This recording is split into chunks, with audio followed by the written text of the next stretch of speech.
નમસ્કાર દર્શક મિત્રો, આપ જોઈ રહ્યા છો વિક્રમ ન્યૂઝ। હવે જોઈએ અગત્યના સમાચાર। સુરતના વરાછા વિસ્તારમાં આવેલા કારગિલ ચોક ખાતે આમ આદમી પાર્ટી દ્વારા એક દિવસીય ધરણા અને જનજાગૃતિનો આંદોલન કાર્યક્રમ રાખવામાં આવ્યો હતો। સુરતના વરાછા વિસ્તારમાં આવેલા કારગિલ ચોક ખાતે આમ આદમી પાર્ટી દ્વારા એક દિવસીય ધરણા અને જનજાગૃતિનો આંદોલન કાર્યક્રમ રાખવામાં આવ્યો હતો। ગુજરાત અને શહેરમાં ઘણા સમયથી ડ્રગ્સનું દૂષણ ખૂબ જ વધતું જાય છે, જે આપણી આવનારી પેઢીને દારૂ પછી હવે ડ્રગ્સ નવી બરબાદી તરફ લઈ જઈ રહ્યો છે। ઘણા પરિવારો આ ડ્રગ્સના કારણે બરબાદ થઈ રહ્યા છે, ત્યારે આમ આદમી પાર્ટી સુરત દ્વારા ડ્રગ્સથી થતા નુકસાન બાબતે જનજાગૃતિ માટે કાર્યક્રમ રાખવામાં આવ્યો, જેમાં સુરતના પૂણા ગામ વિસ્તારમાં રહેતા પ્રમુખો અને રહીશો, સોસાયટીના વડીલો, આગેવાનો, ભાઈઓ બહેનો સાથે આ કાર્યક્રમમાં હાજર રહ્યા હતા। રિપોર્ટર ઉદય મેર, અભિક્રાઇમ ન્યૂઝ, સુરત। આજ રોજ આમ આદમી પાર્ટી ગુજરાત દ્વારા એક ધર્મયુદ્ધની આ ડ્રગ્સના વિરુદ્ધમાં, ડ્રગ્સના દૂષણના વિરુદ્ધમાં એક ધર્મયુદ્ધની શરૂઆત કરવામાં આવી છે। તેની શરૂઆત સુરત ખાતેથી, કિરણ ચોક ખાતેથી થઈ રહી છે।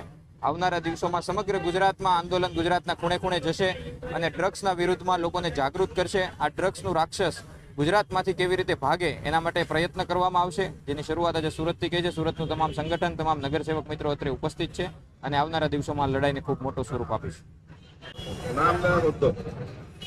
જી, પાયલ સાકરિયા, સુરત મહાનગરપાલિકા વિપક્ષ। જી, આજે કિરણ ચોક ખાતે આમ આદમી પાર્ટી દ્વારા ડ્રગ્સ જે આપણા ગુજરાતની અંદર જે પ્રમાણે પકડાઈ રહ્યું છે, વેચાઈ રહ્યું છે, જે પ્રમાણે આપણે જોઈએ છે કે ડ્રગ્સ અલગ અલગ જગ્યાએથી કે આ બિનવારસી પકડાય કે લોકો સાથે પકડાય છે, તો ખરેખર ખૂબ દુઃખની વાત છે। આપણને બધાને ખબર છે કે ગાંધીજીના ગુજરાતની અંદર દારૂબંધી છે, છતાં પણ બહુ બધી જગ્યાઓ પર દારૂ વેચાય છે। હવે આવનારો સમય એવો ના બને કે જેમ દારૂ વેચે છે એવી રીતના ડ્રગ્સ વેચાય।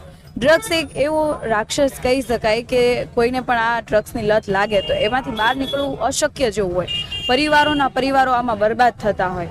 તો આ બાબતે એક જનજાગૃતિ કાર્યક્રમ આમ આદમી પાર્ટી દ્વારા કિરણ ચોક ખાતે આયોજન કરવામાં આવ્યું છે, જેમાં અમે લોકોને જાગૃત કરીએ છીએ કે આ જે રાક્ષસ છે એનાથી બચવા માટે આપણે બધાએ એકજૂટ થઈને આ બાબતે અવાજ ઉઠાવવો પડશે। જરૂર લાગે તો સરકારની સામે પણ આંદોલનો કરીને અવાજ ઉઠાવવો પડશે। આ બાબતે જનજાગૃતિનો કાર્યક્રમ છે।